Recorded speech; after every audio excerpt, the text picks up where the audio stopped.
রমজান মাস এত গুরুত্বপূর্ণ, 6 মাস আগে যদি সাহাবীরা বলে আমার হায়াত বাড়িয়ে দিও, আমি যেন নেকির কাজ বেশি করতে পারি। 1 মাস রোজা রাখার পরে আবার দোয়া করতেন, আল্লাহ যেটা পেলাম এই 1 মাসে বাকি 6 মাস যেন আবার এইভাবেই চলতে পারি। তাহলে পুরা জীবন 12টা মাস রমজান কেন্দ্রিক চলতো তাদের জীবন। কথা বলেন ঠিক কিনা? আমাদের জীবন তো সাহাবীদের মতো যদি আল্লাহর দরবারে কবুল হতে হয়, রমজান কেন্দ্রিক জীবন চালানো লাগবে না? কতগুলো বার্তা নিয়ে রমজান আসতেছে, আপনি যদি এগুলো নিতে না পারেন, প্রতি বছরে বছরে রমজান আসবে চলে যাবে, আপনার কিছুই হবে না। আমি আজকে ছোট বাচ্চাটা নিয়ে গিয়েছিলাম ডাক্তারের কাছে সকালে 11টায়। ডাক্তার প্রথমে ওজন দিল, ও 6 মাস বয়স, ওজন হয়েছে মনে হয় 11 কেজি। এর আগে 3 মাসে নিয়ে গিয়েছিলাম, ওই সময় ছিল 10.5 কেজি। এই 3 মাসে বৃদ্ধি হয়েছে মাত্র 3 কেজি। আমি এখান থেকে যেটা বোঝাতে চাই রমজানের সাথে মিলিয়ে, আকরাম সাহেবের বয়স 40 হবে না, 38। যদি রোজা রাখতে আরম্ভ করে অন্তত 15 বছর থেকে, তাহলে কত বছর রোজা রাখছে বলেন? 23 বছর একাধারে রোজা রেখেছে। ওই 15 বছর আগে যা রোজা রেখে যেরকম ছিল, যে চরিত্র, মানে ওনার যা কাজ কারবার, ওই রকমই এখন আছে না? 23 বছরে রোজার দ্বারা কিছু পাল্টিয়েছে না? কিছুই পাল্টায়। যদি পাল্টাতে পারে, রমজান ওনার জন্য একটা নিয়ামত। আর 23 বছর আগেও 10 কেজি ছিল, এখন ওই 10 কেজি আছে। তাহলে উনি অসুস্থ না সুস্থ? বলেন বলেন। এই জন্য আমরা কথা বলা যাবে না, বসেন। আপনি দাঁড়িয়ে আছেন কেন? গ্রুপে বসেন বসেন। এই জন্য আমাদের উচিত হচ্ছে, রমজান যেহেতু আমাদের কাছে এসেই গেছে, মাত্র আর 2টা দিন আছে, আমরা গত বছর যদি অন্তত ওজন আমার 10 কেজি থাকে, এবছরে যেন 1 কেজি বেড়ে 11 কেজি হয়। শুধু আমার শরীরের ওজন না, আমার ইমানের ওজন, আমার আমলের ওজন। কথা বলেন ঠিক কিনা? এগুলোর ওজন যদি বাড়াতে না পারি, রমজান এসে আমাদের কিছুই হবে না ভাই। কারণ রমজান মাস এটা এই 1500 বছর আগে কোরআন নাজিল হয়েছে, এর আগেও ছিল না? ছিল না? ইন্না ইদ্দাতাশ শুহুরি ইনদাল্লাহি 12 শাহরান ফি কিতাবিল্লাহ ইয়াওমা খালাকাস সামাওয়াতি ওয়াল আরদা মিনহা আরবাআতুন হুরুম। রব্বুল আলামিন সূরা তাওবার 36 নম্বর আয়াতের ভেতরে জানিয়েছেন, অবশ্যই আল্লাহর কাছে গণনার দিক থেকে মাসের সংখ্যা 12টা। তিনি যখন আসমান আর জমিন তৈরি করে, তখন তার কিতাবে এটা লিখে দিয়েছেন। আপনি চিন্তা করেন, এই রমজানের বয়স তো 5 বছর 100 বছর না। যেই দিন আল্লাহ দুনিয়া বানিয়েছেন, ওই দিন রমজান নামে একটা মাস আল্লাহ বানিয়েছেন। এই নামকরণ তখন থেকে, এটা কত হাজার হাজার বছর আগের পূর্বে, আপনি কল্পনা আনতে পারবেন না। সুতরাং রমজানের বয়স ওনার মতো 38 না, আমার মতো 33 না। রমজানের বয়স একেবারে দুনিয়া তৈরি হওয়ার পর থেকে। কিন্তু 1500 বছর আগে রমজানের এই মূল্য ছিল না, এখন যে মূল্য আমরা দিচ্ছি, কি মূল্য ছিল? এখন আপনি 70 বার সুবহানাল্লাহ বললে যে সওয়াব পাবেন, রমজান মাস আরম্ভ হয়ে গেলে মাত্র 1 বার বলবেন, ওই একই সওয়াব হবে। একবারে 70 বার। এখন 70 রাকাত নামাজ পড়ে যা সওয়াব পাবেন, রমজানে 1 রাকাত নামাজে তাই পাওয়া যাবে। এখন 70 টাকা দান করলে যে সওয়াব হবে, মাত্র রমজান আর 2 দিন পর, চাঁদ ওঠার পরে পরে যদি কেউ একটা মাসের ভেতরে 1 টাকাও দান করে, 70 টাকা দানের সওয়াব পাবে। এত মর্যাদা, এত মূল্য শুধু একটাই কারণে, বিবাহে হাজারো বরযাত্রী আছে, আসল কে? আরো জোরে বলেন। এত যে মর্যাদা মূল্য আপনাকে মেয়ের বাবা দেয়, একটাই কারণ আপনাদের সাথে জামাই আছে, বর আছে।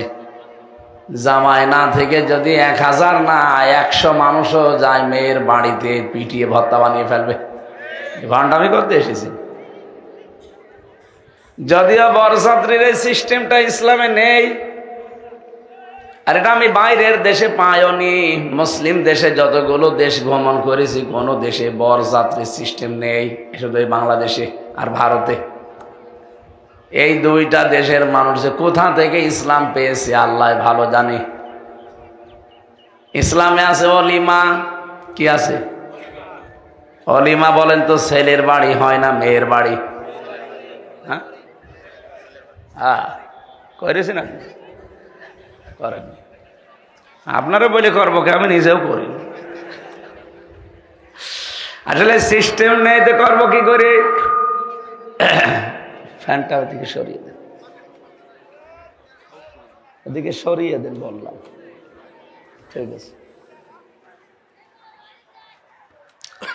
এখানে মেয়েরা বসে আছে, মেয়ের বাবারা, বড় ভাইরাও এখানে আছে, এমনকি যারা বিয়ে করবে তারাও আছে। করে ফেলেছি যারা, তারা তো শেষ। তাদের না, এখনো যদি করতে ইচ্ছে হয় তা সামনে শ্বশুর বাড়ির 100-200 মানুষ নিয়ে এসে খাওয়িয়ে দেবে। কি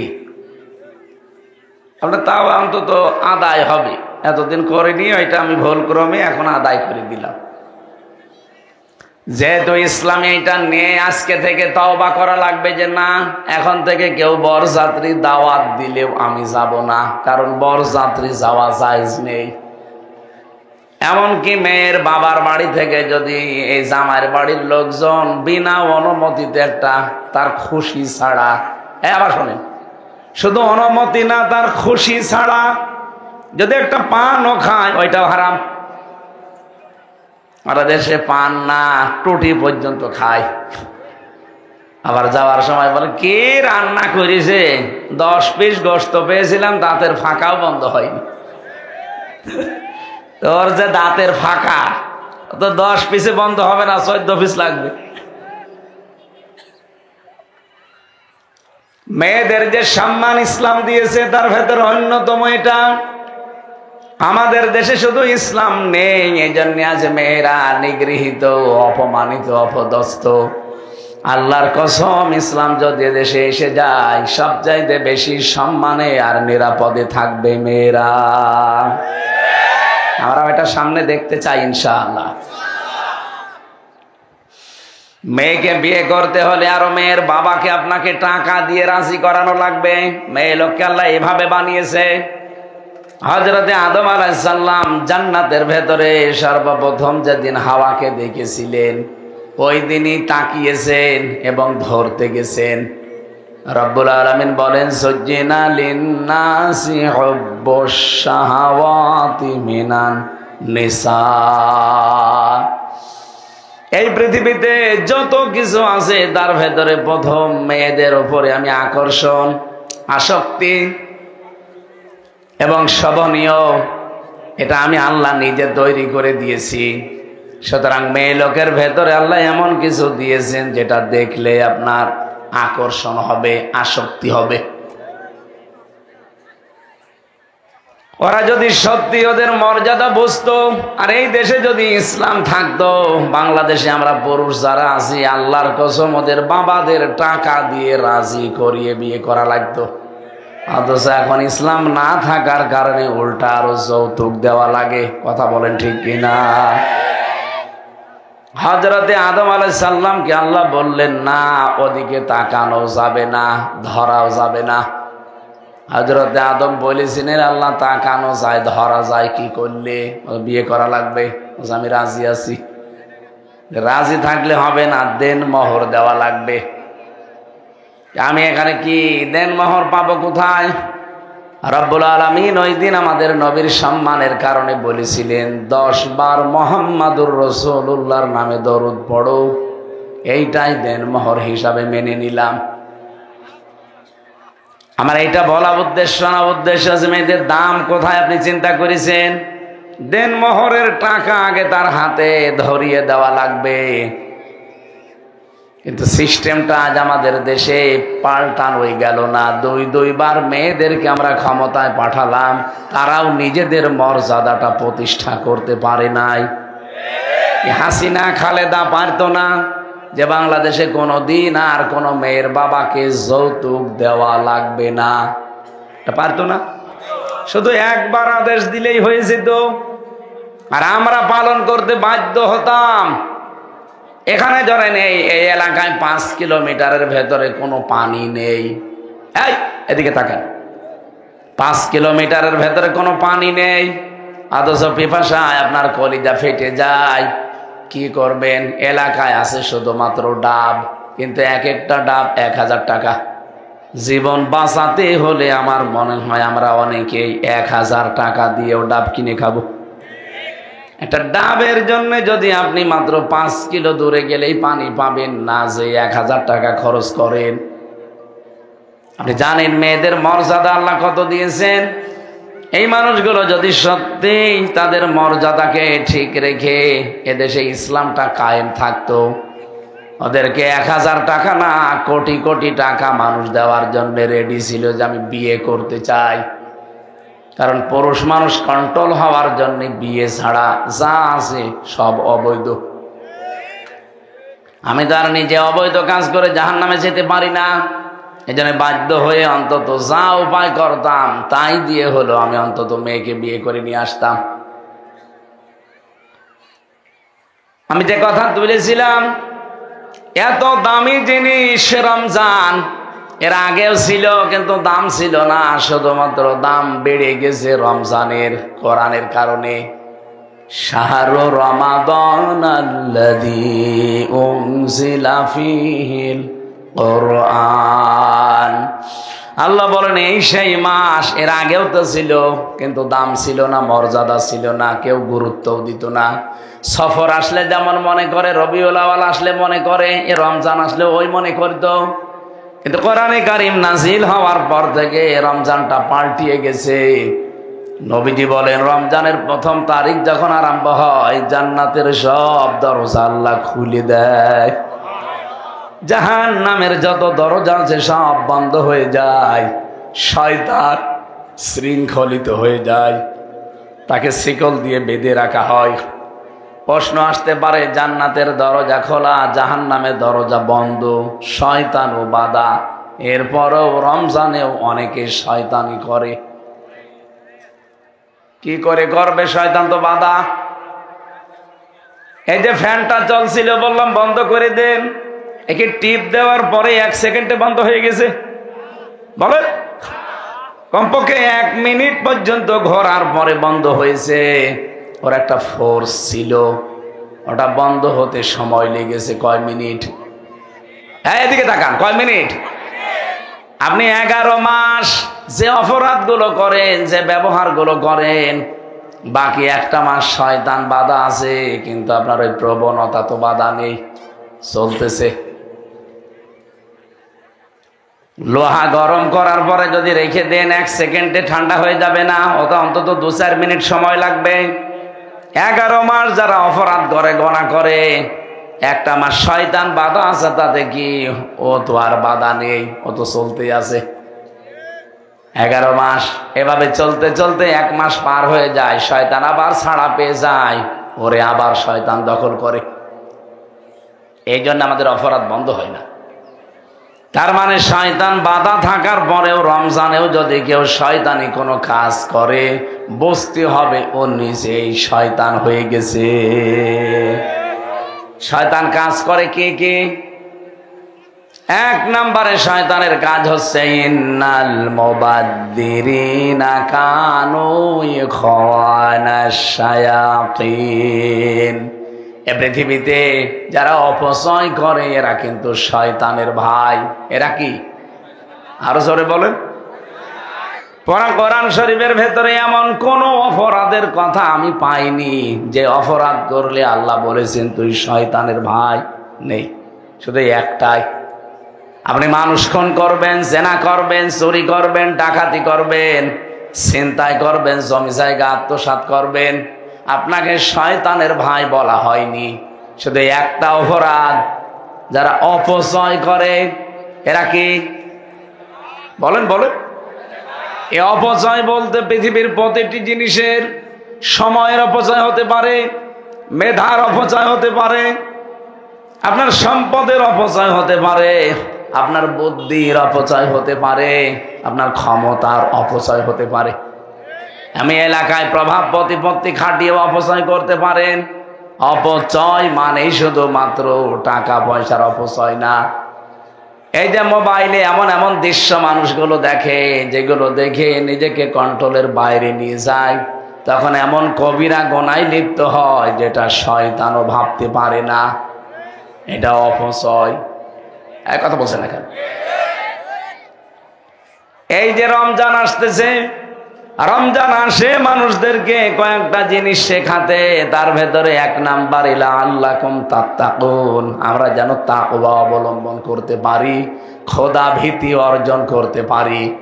সেই দিকে আমাদের খেয়াল নেই। আমাদের খেয়াল কার কতগুলো শাড়ি আর 3 পিস বৃদ্ধি করা যায়। মেয়েরা যারা এসেছেন যেহেতু গ্রাম অঞ্চল, আর রেকর্ড হচ্ছে এই কারণে আরো বলছি, যার স্বামীর যার বাবার যতটুকু ইনকাম, আপনি অতটুকু ইনকামের উপরে নিজের চাহিদাকে সীমিত রাখবেন, তাহলে খাদিজাতুল কুবরার সাথে জান্নাতে যেতে পারবেন। হযরতে খাদিজা তার পুরা জীবনী পড়ি আমি দেখেছি, কোনদিন তিনি 1 ওয়াক্ত নামাজ পড়েননি, একবারও তিনি রোজা রাখেননি, একবারও হজও করেননি, জীবনে যাকাত দেননি, কোনদিন একটা দিনও পর্দায় থাকেননি। এই এদিকে তাকা, যেগুলো বললাম এগুলো সব ফরজ না? বলেন বলেন। অথচ 1 ওয়াক্ত নামাজ জীবনে তিনি পড়েননি, রোজাও রাখেননি জীবনে একটা, একবারও হজ করেননি, একটা দিনও জীবনে পর্দায় থাকেননি। এরপরও আল্লাহ এই মহিলাকে পৃথিবীতে সালাম পাঠিয়েছে এবং জান্নাতে ঘর বানিয়ে সুসংবাদ পাঠিয়েছে। এই দুনিয়াতে শুধু একজন মহিলার জন্য আল্লাহ নিজে জান্নাতে ঘর বানিয়ে সুসংবাদ দিয়েছেন যে তোমার জন্য আল্লাহ একটা আলাদা ঘর বানিয়ে রেখেছে, যে ঘরের ভেতরে কোনো আওয়াজ নেই, নয়েজ নেই।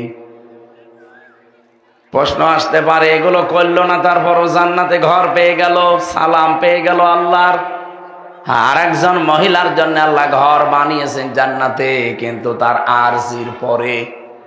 সেটা ফেরাউনের স্ত্রী আসিয়া, আসিয়ানা আইন সোয়াদিয়ানা হামজা সিনিয়া আসিয়া। আসিয়া মানে বাধ্যগত বান্দি, আর আসিয়া মানে অবাধ্য। একটা সিন একটা সোয়াদ। পাবনাবাসী খুব খেয়াল করে শুনবেন এই কথাটা। খাদিজাতুল কুবরার জন্য আল্লাহ ঘর বানিয়ে পাঠিয়ে দেয়, আর আসিয়া বলার পরে আল্লাহ একটা ঘর বানায়। পার্থক্য কি? দুইজনেই স্বামী, দুইজনের জীবনী পুরাটা আমি পড়ে দেখেছি, দুইজনের মেটার স্বামী। তার মানে মেয়েদের জীবনের অবিচ্ছেদ্য অংশ একটা স্বামী। এই স্বামীটা যার আছে তার দুনিয়ায় সব আছে, স্বামী নেই, ওই মহিলার কিচ্ছু নেই। রমজানের দাম যেহেতু কোরআনের জন্য বাড়ে, মক্কার দাম কাবা শরীফের জন্য বাড়ে, মদিনার দাম নবীর রওজার কারণে বাড়ে, স্ত্রী লোকের দাম বাড়ে তার স্বামীর কারণে। পৃথিবীর প্রতিটি জিনিসের দাম বাড়ার পেছনে কোনো কিছু খুঁটি লাগে, সাপোর্ট লাগে। মেয়েদের মর্যাদা বাড়ার জন্য কারণ তার স্বামী। আপনি কি জানেন যার স্বামী নেই ওই মহিলাটা কত অসহায়, কত এতিম? আপনি হাসিনাকে জিজ্ঞাসা করেন, স্বামী নেই। খালেদাকে জিজ্ঞাসা করেন, স্বামী নেই। রওশনের সাথে জিজ্ঞাসা করেন, স্বামী নেই। কত অসহায় তারা। এখন যদি কোনো মানুষ টিটকারি করে হাসিনারে দিয়ে, কিছুই বলতে পারবে না, কারণ স্বামী নেই। এই জন্য অনেকে টিটকারি মারেও, এমনকি মোদি দাদার সাথে বলে মোদির বউ নাই, হাসিনারও স্বামী না। স্বামী থাকলে কথা বলতে পারতো। সম্মানিতা মেয়েরা, এবার আমি 1 মিনিটে এই পয়েন্টটা শেষ করব খুব ভালো করে। হযরতে খাদিজাতুল কুবরা একটা মাত্র কারণে তিনি জান্নাতে ঘর পেয়েছেন এবং আল্লাহর সালাম এই পৃথিবীতে পেয়েছে। এই একটাই মাত্র মহিলা যাকে আল্লাহ সালাম দিয়েছে। অথচ নামাজ নেই সারা জীবনে, 1 ওয়াক্ত রোজা করেননি, একটাও হজ করেননি, জীবনে কোনোদিন একটা দিনও পর্দায় থাকেননি। যতগুলো কিতাব তার জীবনের উপরে আমি পড়েছি, হাদিস পড়েছি, তার সম্পর্কে একটাই মাত্র কারণ পেয়েছি, তিনি তার স্বামী মুহাম্মদ রাসূলুল্লাহর জন্য সব উজাড় করে দিয়েছিলেন। এত বড় ধনী, ওই জামানায় 13 জন ধনী মানুষ ছিল। পুরা আরব জাহানের ভেতরে হযরতে খাদিজাতুল কুবরা 7 নাম্বার ধনীর তালিকা ছিল। সুবহানাল্লাহ বলতে পারেন? সম্পদ কত থাকতে পারে বলেন তো? বাংলাদেশের মতো 14টা দেশ জোড়া দিলে যত বড় হয়, আরব দেশ একাই অত বড়। ওই বিশাল আরবের ভেতরে যত ধনী ছিল, তার 7 নাম্বার ধনী ছিল হযরতে খাদিজা, 3 নাম্বার ধনী ছিল মুহাম্মদুর রাসূলুল্লাহর জামাই হযরতে উসমান গনি। এত বড় বড় ধনী মানুষগুলো ইসলামে এসেছে। নিজের স্ত্রী খাদিজা নবীজির জন্য শব্দ উজাড় করে দিয়েছে। এমনকি যা সম্পদ ছিল সব নবীকে দিয়ে বলছে, সব আপনি ইসলামের জন্য ব্যয় করবেন। আপনি এখান থেকে একটা কিছু নিতে পারেন না, আপনি আর কয় টাকার মালিক বলেন তো? খাদিজার তুলনায় আপনি তো কিছুই না। তাকে খাদিজা তো তাহেরা বলা হয়, খাদিজাতুল কুবরা বলা হয়। ওই যে জাহিলিয়াতের যুগেও তিনি তার চরিত্রকে পবিত্র রেখেছিলেন। এরকম একজন মানের মহিলা যারে আল্লাহ নিজে আরশ থেকে সালাম পাঠায়, এই মহিলা তার স্বামীর জন্য সব উজাড় করে দিয়েছিলেন। বিয়ের পর দিন থেকে শুরু করে যতদিন বেঁচে ছিলেন, নবীজির সাথে মাত্র 15 বছর সংসার করেছিলেন। কত বছর বলেন? 15 বছরে তাকে 4টা মেয়ে 2টা ছেলে উপহার দিয়েছে। এই মেয়েটা হযরতে খাদিজাতুল কুবরার পেটে নবীজির 6টা সন্তান এসেছিল, 2টা ছেলে 4টা মেয়ে। 15 বছরের ভেতরে কোনো দিন তিনি স্বামী যতদিন দিনের কাজে, ইসলামের কাজে, মানবতার কাজে বাইরে থাকতো, একদিনের জন্য হযরতে খাদিজা বিছানার সাথে পিঠ লাগিয়ে ঘুমাননি। যখন স্বামী আসতেন একবার ডাক দিতেন, দরজা খুলে যেত। নবীজি বলেন, খাদিজা তুমি কি ঘুমাও না? হযরতে খাদিজা বলেছিলেন, রাসূল বিয়ের পর দিন থেকে আমার অভ্যাস হয়ে গেছে, আপনি বাইরে থাকেন দিনের কাজে, ইসলামের কাজে, মানবতার সেবায়। এই যে একজন নিজের সংসারে যতটুকু সময় ব্যয় করে, চাকরির জন্য যা করে, বাকি সময়টা সবই দিচ্ছে মানুষের জন্য। ওরা যতটুকু আছে, বাংলাদেশের সবাই যদি এই মন নিয়ে এগিয়ে আসতে পারতাম, আমার মনে হয় এই দেশে মানবতা এভাবে বিপন্ন হতো না। কথা বলেন না কেন? আমি তার সব কিছু ওনার সম্পর্কে জানি না, যতটুকু দেখেছি সবাই তার নিজ নিজ জায়গা থেকে যদি এগিয়ে আসতে পারতাম। আমি আর কয় টাকার মালিক হয়েছি বলেন? 3টা বছর জালেমরা আমার জেলখানায় রেখে আমার বাবা এবং আমাকে পঙ্গু করে দিয়েছে, বিশেষ করে শারীরিক, মানসিক এবং অর্থনৈতিকভাবে একেবারে পাগল করে দিয়েছে। ধরেই বলতো যে টাকা দেন, 10 লাখ টাকা যদি কালকের ভেতরে না দেন 50টা মামলা দেব। এই যে পুলিশ, এই পুলিশ না, পেছনে পুলিশ আছেন।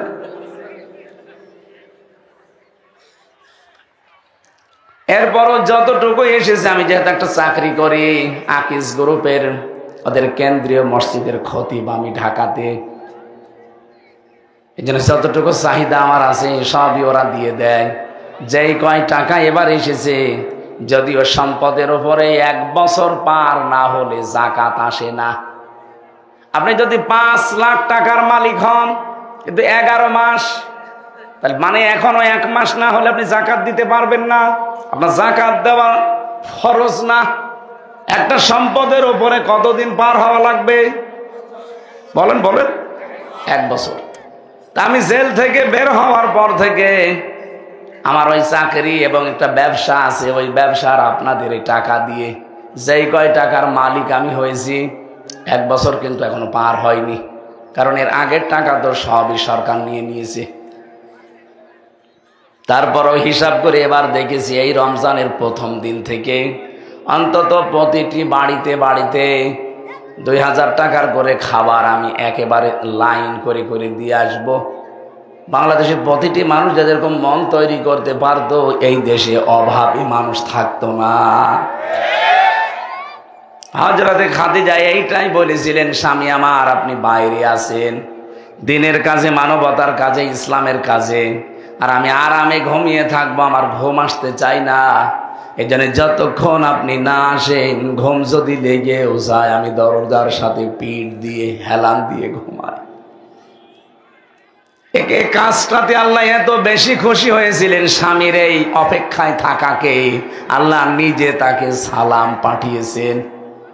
সত্যি করে বলেন তো, এখানে যারা আমরা স্বামী আছি, একটা দিনের জন্যে চাকরি জীবন হোক, ব্যবসায়িক জীবন হোক, কর্মজীবন হোক, বাইরের কাজকর্ম ছেড়ে রাত 11টা 12টায় বাড়ি গেলে কোনোদিন দরজার সাথে হেলান দিয়ে স্ত্রীকে দেখেছেন? মরণের ঘুম ঘুমায়। 14 বার ডেকে ওঠাতে পারি না। আমারটাও এরকম না, আমি আগে 2-3 কিলো দূর থেকে কল দেই যে আমি আর বেশি দূরে নেই, আর মাত্র 5 মিনিট। তারপরও 2-3 বার কল দেওয়া লাগে। খাদিজাকে আল্লাহ সালাম পাঠিয়েছে, আমাদের মা বোনদেরকে মনে হয় মাঝে মাঝে আল্লাহ সালাম পাঠায়। বলেন তো, তার 15 বছরের জীবনে একদিনও স্বামী ছাড়া তিনি বিছানায় পেট লাগালেন না, এত ভালোবাসতেন স্বামীকে। আর এরা 15 বছর না, 15 দিনও কোনোদিন স্বামীর আশায় থাকে নাই, খালি ওরা আশায় থাকে যে সিরিয়ালের পর সিরিয়াল। এখানে এমনও মহিলা বসে আছে যে প্রতিদিন কমপক্ষে 13টা সিরিয়াল না দেখে ঘুমায় না। বলেন সুবহানাল্লাহ। আমাকে বেশি বলে ফেললাম না, সবাই না, অনেকে আছে। সম্মানিত মা বোনেরা, যে সিরিয়ালগুলো দেখেন, বলেন তো আপনার ইমান থেকেই বলেন, কোনোদিন এখান থেকে শিক্ষা নেওয়ার মতো কিছু পেয়েছেন? না, পেয়েছি। কি করে শাশুড়ির সাথে গন্ডগোল করা লাগে, কি করে স্বামীর মনে দুঃখ দেওয়া লাগে, এইগুলো ওরা শিখায়। আর এটা আমি না, ওই দেশের মমতা ব্যানার্জি, এই যে পশ্চিমবঙ্গের প্রধানমন্ত্রী যিনি মুখ্যমন্ত্রী, উনি এই কথা জানিয়েছে যে ভারতের এই সিরিয়ালগুলোতে, বিশেষ করে জি বাংলা, জি সিনেমায় কোনো শিক্ষা নেই, শুধু ঘর ভাঙার শিক্ষা আর স্বামী স্ত্রীর গন্ডগোলের শিক্ষা। একজন হিন্দু মেয়ে লোক হয়ে যদি এটা বলতে পারে, আপনি মুসলমান বোঝেন না? এই উগ্রপন্থী হিন্দুদের এটা একটা সূক্ষ্ম ষড়যন্ত্র।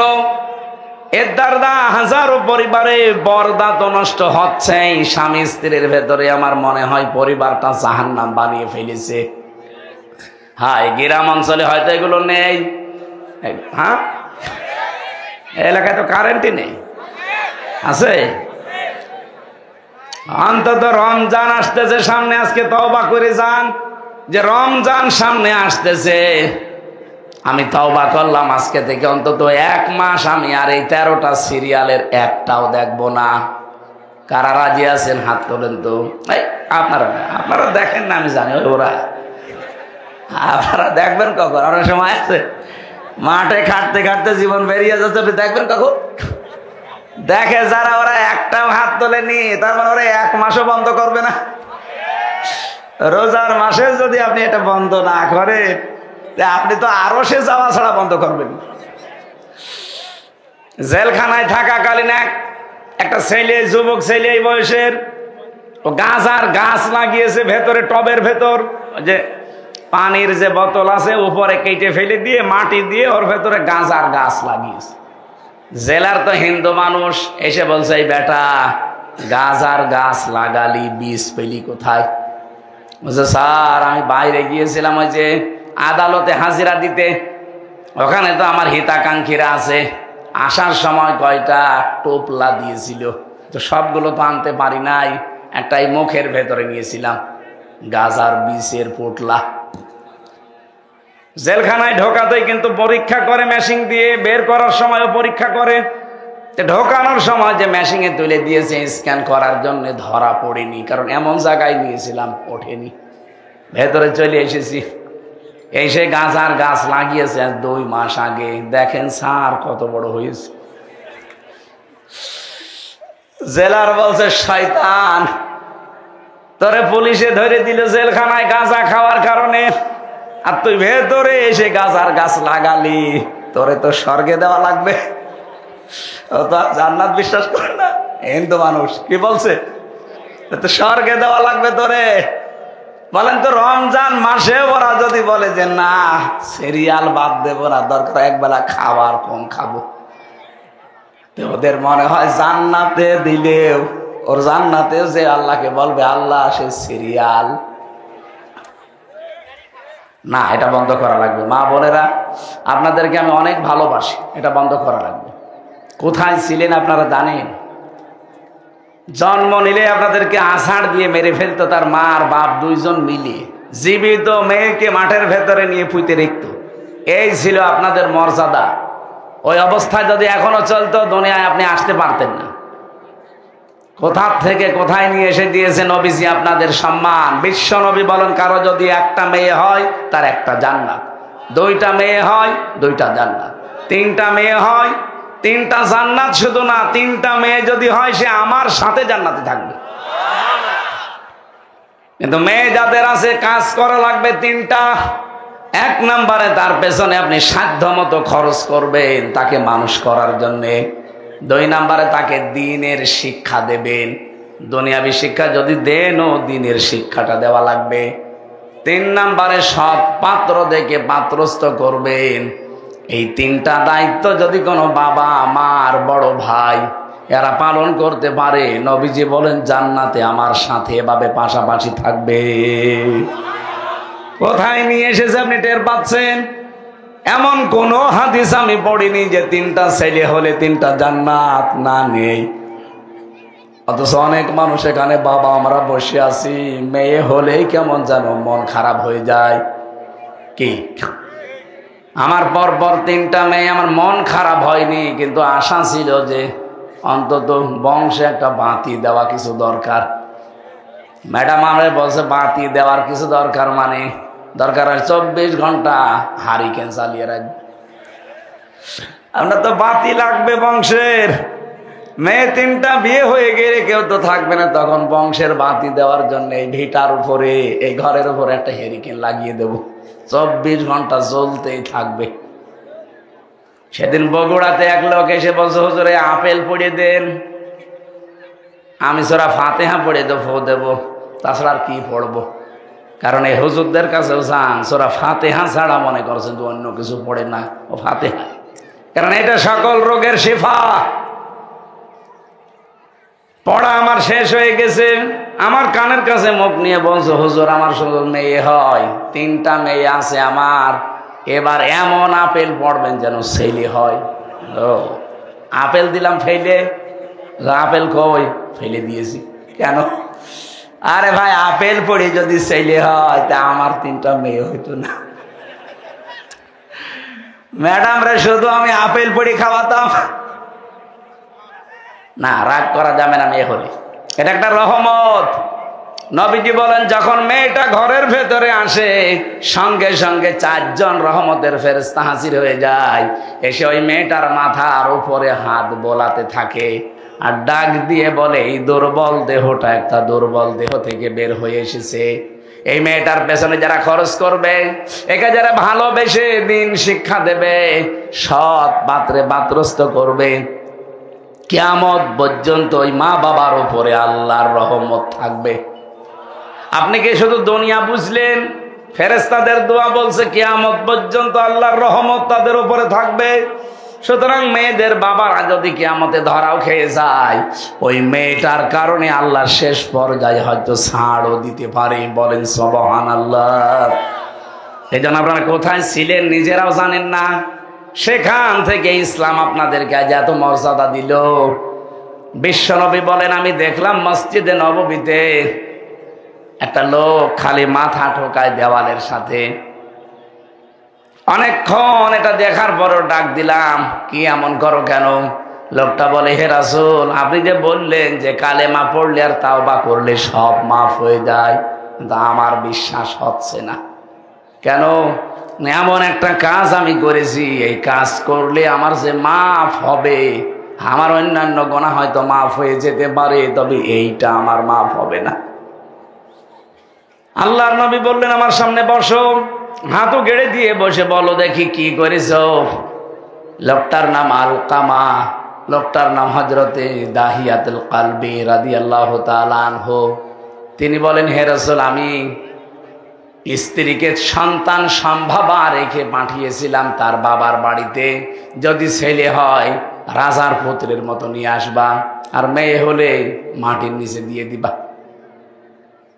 স্ত্রী সন্তান প্রসব করেছে, কিন্তু হয়েছে মেয়ে। আমার কাছে নিয়ে আসলে যেহেতু রেগে যাবো, এই জন্য আমারে বলেছে মরা বাচ্চা হয়েছিল, বাচ্চাটাকে আর এক জায়গায় দিয়ে লালন পালন করেছে টাকা পয়সা দিয়ে। আমার টাকা পয়সার অভাব না, আমার সন্তানের অভাব, শুধু আমার ছেলে দরকার ছিল। প্রায় 6 বছর হয়ে গেল। এই মেয়েটাকে একদিন আমার বাড়িতে নিয়ে এসেছে। এতদিন পরিচয় করায়নি, বলতো যে পাশের বাড়ির একজনের। চেহারার দিকে তাকিয়ে দেখি না, আর হাত মুখ চোখ নাক সব মনে হচ্ছে আমার মতো দেখতে। তারা আমি আদর করা আরম্ভ করলাম। আমার আদর মহব্বত ভালোবাসা দেখে আমার স্ত্রীর মন গলে গেল। আমারে বলছে, স্বামী, আপনার যে আদর আপ্যায়ন মহব্বত ভালোবাসা মেয়েটার উপরে দেখছি, সত্য কথা বলি, এই মেয়েটা কিন্তু আমাদেরই। লোকটা বলে, আমাকে শয়তান তখন ধোঁকা দেওয়া আরম্ভ করেছে যে এই মেয়ে যদি অন্য কোনো জায়গায় বিয়ে দেওয়া হয়, তখন তাদের পক্ষ থেকে অপমানজনক কথা আসবে। জামার বাড়ি থেকে, শ্বশুর বাড়ি থেকে এরকম উল্টাপাল্টা কথা শোনার আগেই মেয়েকে মেরে ফেলো।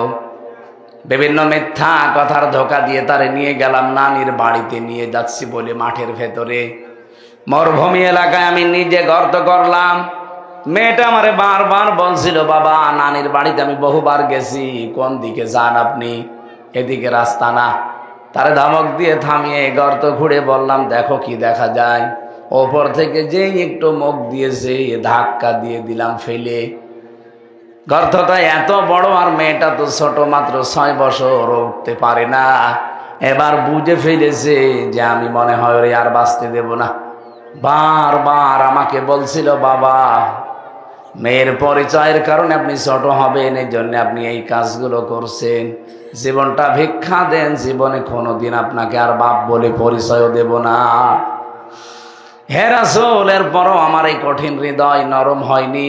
ওপর থেকে একটা পাথর আমি ওর বুকের উপরে দিলাম নিক্ষেপ করে, ফিনকি দিয়ে রক্ত বের হয়ে আমার চোখে মুখে এসে লেগেছে। মেয়েটা শেষ নিঃশ্বাস ত্যাগ করার সময় শুধু বলেছিল, আব্বা, তোমার মতো নিষ্ঠুর বাবা যেন দুনিয়ায় আর কারো না হয়। আমি ইসলাম কবুল করেছি মাত্র আজ কয়দিন। এই কয়েকদিনের ভেতরে, এর আগে আমার কিছু মনে হতো না, কিন্তু এই কয়েকদিনের ভেতরে দেখছি স্বপ্নে যেন মেয়েটা বারবার এসে আমারে বলে, বাবা, তোমার মতো নিষ্ঠুর বাবা যেন দুনিয়ায় আর কাউ না হয়।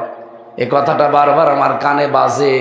আমার তো মনে হচ্ছে এই অপরাধটা আমার আল্লাহ মনে হয় এখনো মাফ করেনি।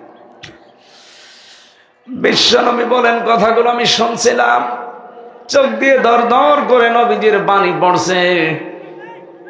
নবীজি বললেন, না, মানুষ এত কঠিন হতে পারে? ও মা বোনেরা, আপনার অবস্থা কিন্তু এই ছিল। কোথায় ছিলেন আপনারা? সেখান থেকে আল্লাহ তুলে এনে মেয়েদের মর্যাদা এত বেশি বাড়িয়ে দিয়েছে, কন্যা হিসাবে, বধূ হিসাবে। নবীজি বলেন, কোন স্ত্রী লোক যদি মারা যায় আর স্বামী যদি মন থেকে বলতে পারে এটা কিন্তু আমার নিজের মন মতো বউ ছিল, আল্লাহ তাকে মাফ করে দেবে। আর আমি কোরআন শরীফ সামনে না মাথায় নিয়ে বলতে পারি, এখানে যত স্বামী বসে আছে, একটা স্বামী যদি মন থেকে কোরআনে হাত দিয়ে বলতে পারে যে আমার বউ আমার কাছে 100 ভাগ মন মতো, কেউ পারবে না। কেউ পারলে হাত তোলেন তো, আপনার মাথায় আমি কোরআন দেব না, আপনি পারবেন না।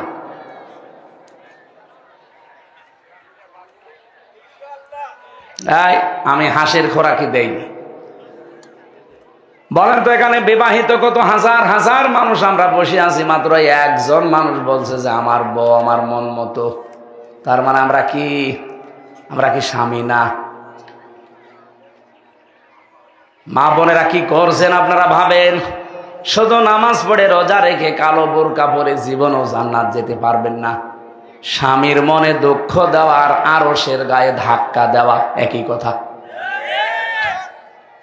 এখানে হাজারো স্বামী বসে আছে, আমি জানি এরা মানসিক রোগী, একটাই মাত্র কারণ তার বউ। কোরআনে কারীম জানিয়েছে ওমিন আয়াতিহি আন খালাকালাকুম মিন আনফুসিকুম আজওয়াজান লিতাসকুনু ইলাইহা ওয়া জাআলা বাইনাকুম মাওয়াদ্দাতাও ওয়া রাহমা। আমার যত সৃষ্টি আছে এর ভেতরে অন্যতম সৃষ্টি হচ্ছে আমি তোমাদের থেকে তোমাদের জোড়া তৈরি করি। স্বামীর থেকে তার স্ত্রীকে আমি আল্লাহ বানিয়েছি।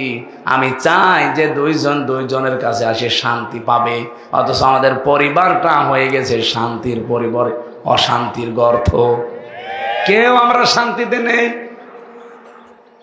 এজন্য আশা করছি আজকে থেকে ওয়াজটা মেনে চলবেন। বাস্তবতায় যেহেতু এগুলো চলছে, এই কারণে আমি তুলে ধরলাম। স্ত্রীর পরে আছে বোন। বোনের মর্যাদা কত বেশি দিয়েছে ইসলাম। আজ বাংলাদেশে বহু মানুষ দেখা যায় নিজের বোনের সম্পদকে শুধু মাঠের জমি জায়গা দেয়, বাড়ির জমি জায়গা দেয় না। এরকম ভাই নেই? কথা বলে না কেন? না, সাহাবায়ে কেরাম পানি খাওয়ার গিলাস পর্যন্ত ভাগ করে দিয়ে দিতেন। যে হাঁড়িতে রান্না বান্না হয়, যে কড়াইতে রান্না করে, ওইটাও ভাগ করে অদাওদি করে দিয়ে দিতেন। আর আপনি খালি মাঠের জমি দিয়ে দেন বোনকে, বাড়ির জমি দিতে চান না কেন? তাকে কি তার বাবা জন্ম দেয়নি? আপনি যদি মোজাম্মেল হকের জমি জায়গা মেরে দেন, আপনার একটা গোনা হবে। আর যদি বোনের জমি কেউ মেরে খান, আপনার ডবল গোনা হবে। একটা জুলুম আর একটা শরীক ফাঁকি দেওয়া। এজন্য শুধু মাঠের টানা, শুধু দোকান না, বাড়ির ভেটার জমি হিসাব করে হয় টাকা দেবেন না জমি দেবেন। কথা বলেন না কেন? এই শরীক যারা ফাঁকি দিচ্ছেন, আপনার নামাজ কবুল হচ্ছে না। সামনে রোজা রাখবেন, রোজা একটাও কবুল হবে না।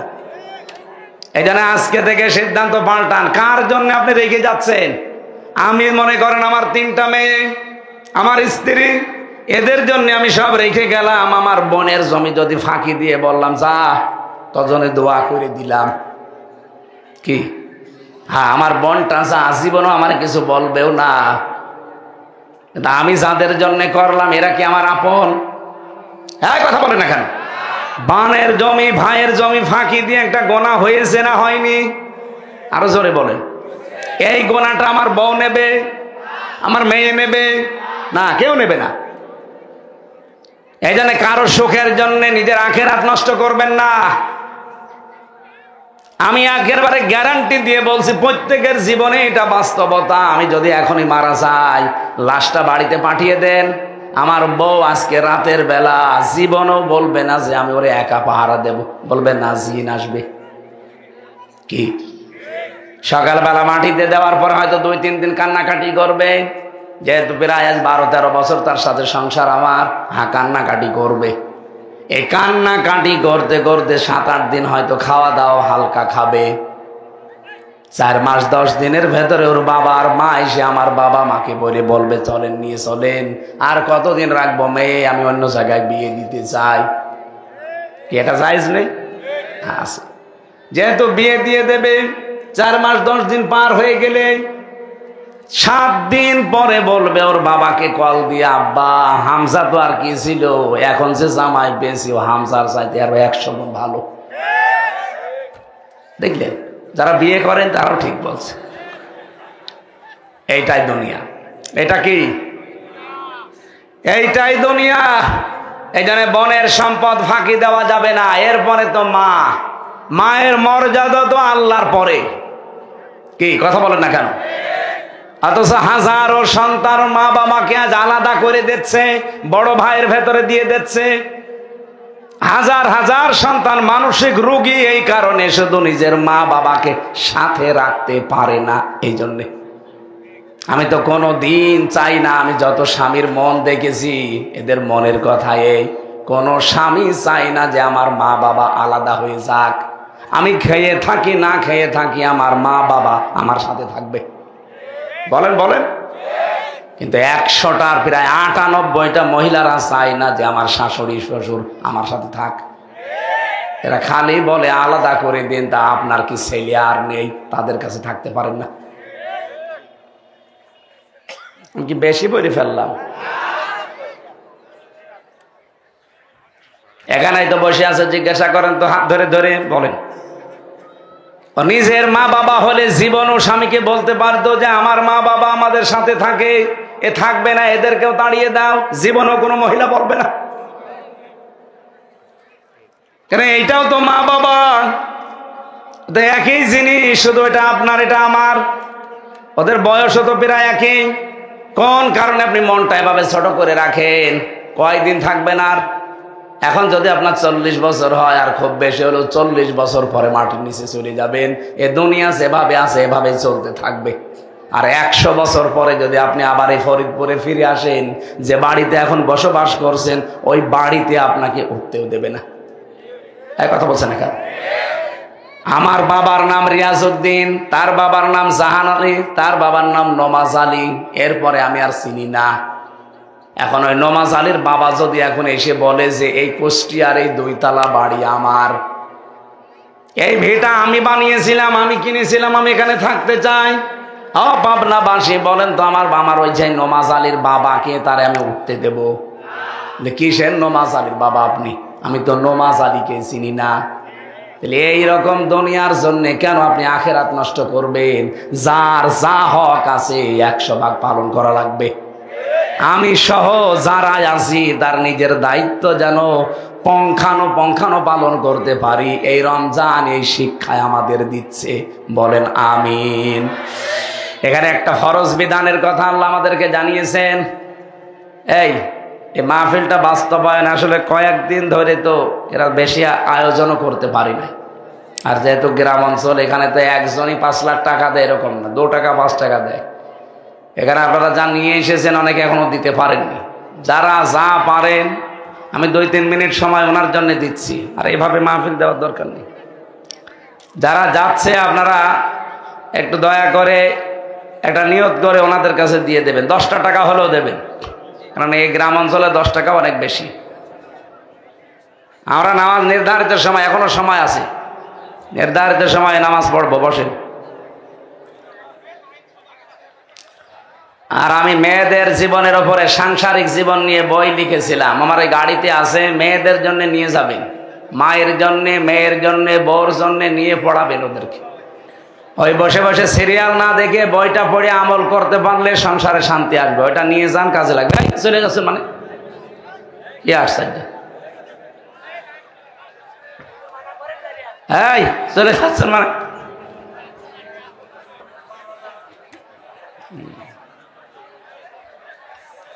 সুবহানাল্লাহ, আলহামদুলিল্লাহ, লা ইলাহা ইল্লাল্লাহ।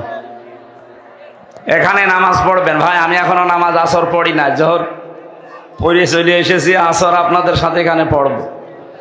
যদিও আমার 2 রাকাত আমি আপনাদের পেছনে পড়বো নামাজ, এখানেই নামাজ হবে। বসেন বসেন। না, আশপাশে কি মসজিদ আছে নাকি?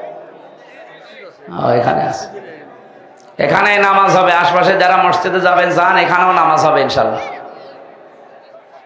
রমজান ফামান শাহিদা মিনকুম আশ-শাহরা ফালিয়াসুমহু, যারা রোজার মাস পাবে সে যেন অবশ্যই রোজা রাখে। যত ক্রস আছে সব ক্রস বাদ। যে আমার গ্যাস, আমি রাখতে পারি না, না হবে না।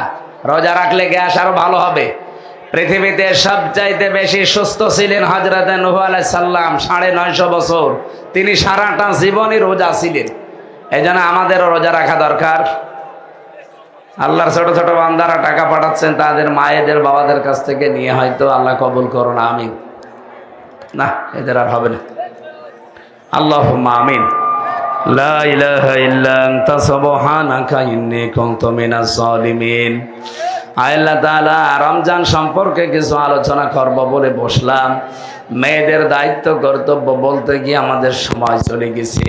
যতটুকুই বলেছি পারিবারিক সামাজিক জীবন নিয়ে মেনে চলার তৌফিক দাও। সামনে রমজান, হক আদায় করে রোজাগুলো রাখার সুযোগ করে দাও। আমাদের শরীরটা তুমি মেহেরবানি করে শেফায়ে কামেলা জেলা দাও। মাহফিলের সম্মানিত সভাপতিকে কবুল করো। জনাব আনোয়ার হোসেন ভাই এলাকায় বিভিন্ন কর্মকাণ্ডে তিনি লিপ্ত থাকেন। সামাজিক ধর্মীয় প্রত্যেকটি কাজ তুমি তার পক্ষ থেকে কবুল করে নাও। বড় ভাই আকরাম হোসেন সফল, আল্লাহ মানবতার সেবার জন্য বিভিন্ন সময় শ্রম দেন। আজকে দিনের প্রচারের জন্য শ্রম দিয়েছে 10টা দিন ব্যাপী। মেহেরবানি করে পুরাটা দায়িত্ব কবুল করে নাও। যে যেইভাবে আমরা আশা করে বসে আছি, আমাদের জীবনের আশাগুলো মঞ্জুর করো আল্লাহ। মা বোনদেরকে তুমি খাদিজার মতো, আয়েশার মতো বানিয়ে দাও। আল্লাহুম্মা গফিরলি ওয়ারহামনি ওয়াহদিনি ওয়াফিনি ওয়ারযুকনি ইয়া রাব্বাল আলামিন। এলাকায় মাটির নিচে যত মানুষ ঘুমিয়ে আছে, কোরআনের ইজ্জতে মাফ করে দাও। আগামীতে এই অনুষ্ঠানটা আরো বিশাল আকারে মঞ্জুর করো আল্লাহ। বারাকাল্লাহু লানা ওয়া লাকুম ফিল কোরআনিল আযীম। প্রশাসনের যে ভাইরা এসেছে, নিজেদের বাড়ি ঘর, স্ত্রী পুত্র স্বজন সব ছেড়ে বাংলার বিভিন্ন প্রান্তে যারা দায়িত্ব পালন করে জনগণের জান মাল ইজ্জত আবরু হেফাজতের জন্য, তাদের পুরা দায়িত্ব তুমি ইবাদত হিসাবে মেনে নাও। মরণ আসলেই যেন অন্তত আমাদের মুখ দিয়ে একবারের জন্যও বের হয়ে যায় লা ইলাহা ইল্লাল্লাহু মুহাম্মাদুর রাসূলুল্লাহ।